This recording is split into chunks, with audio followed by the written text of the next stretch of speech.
Hello， 大家好，欢迎来到简单学习中文，我是 Tim。สุดท้ายเราคนนี้สวัสดีថ្មីមកកាន់ Channel រៀនភាសាចិន Easy Chinese with Tim 哥哥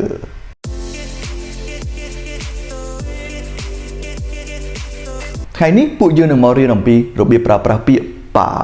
ដែលគ្នាយើងមួយចំនួននៅមិនទាន់ចេះប្រើប្រាស់នៅឡើយហើយបានសរសេរជា comment ដើម្បីឲ្យខ្ញុំជួយបកស្រាយជាការពិតណាស់ពាក្យប៉ានេះបើវាជាធ្នាក់នៅក្នុងឃ្លាសម្រាប់ភាសាអង់គ្លេសគឺមិនមានការបកប្រែទេបើសិនជាភាសាខ្មែរយើងអាចបកថាលើកឬក៏លើកយកចុចទៅឬមកចុចឧទាហរណ៍请你把衣服洗干净ប្រែថាសូមអ្នកយកខោអាវទៅបោកឲ្យស្អាតឧទាហរណ៍មួយទៀត请你把话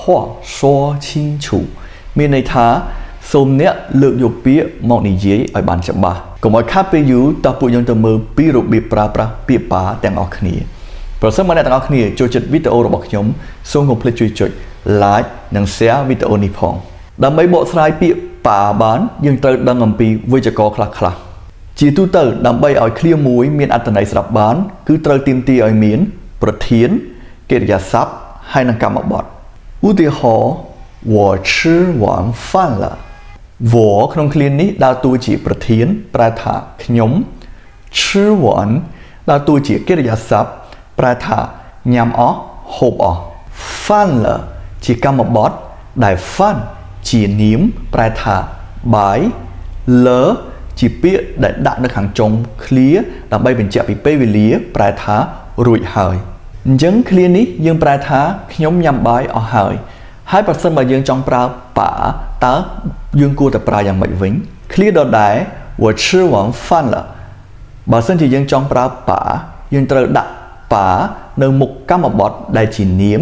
រួចហើយយើងលើកយកវាមកដាក់នៅពីក្រោយប្រធានឃ្លានេះប្រែคล้ายទៅជា我把饭吃完了ប្រែថាខ្ញុំយកបាយមកញ៉ាំអស់ហើយឬក៏ខ្ញុំញ៉ាំបាយអស់ហើយឧទាហរណ៍មួយទៀត你要做好这件事情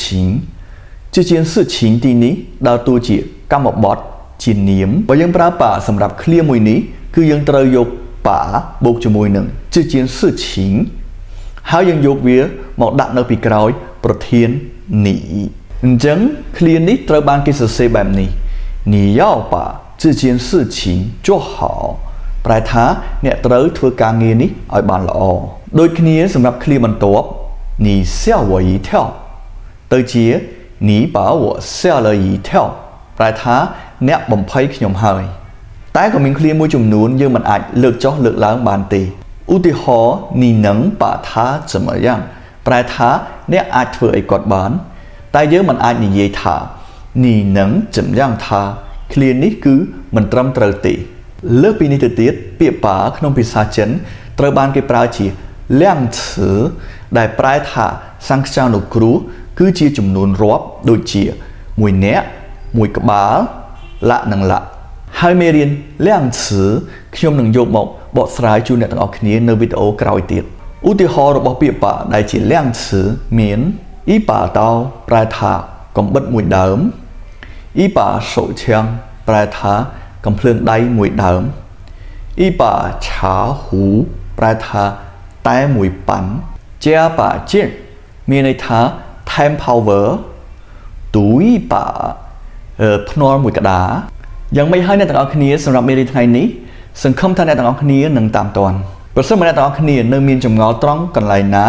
ឬមួយអ្នកទាំងអស់គ្នាចង់ឲ្យខ្ញុំបកស្រាយពាក្យផ្សេងអ្នកទាំងអស់គ្នាអាចសរសេរនៅ comment ខ្ញុំនឹងបកស្រាយជូនអ្នកទាំងអស់គ្នានៅទីនេះមានលំហាត់ខ្លះៗសម្រាប់អ្នកទាំងអស់គ្នាធ្វើសារល្បងថាតើអ្នកទាំងអស់គ្នាចេះប្រើប្រាស់ពាក្យប៉ាបានត្រឹមត្រូវឬនៅសម្រាប់វីដេអូថ្ងៃនេះគឺមានតែប៉ុណ្្នឹងទេអរគុណអ្នកទាំងអស់គ្នាសម្រាប់ការមើលនិង share វីដេអូនេះពួកយើងនឹងវិលមកជួបគ្នានៅវីដេអូក្រោយៗទៀតណា我们下次见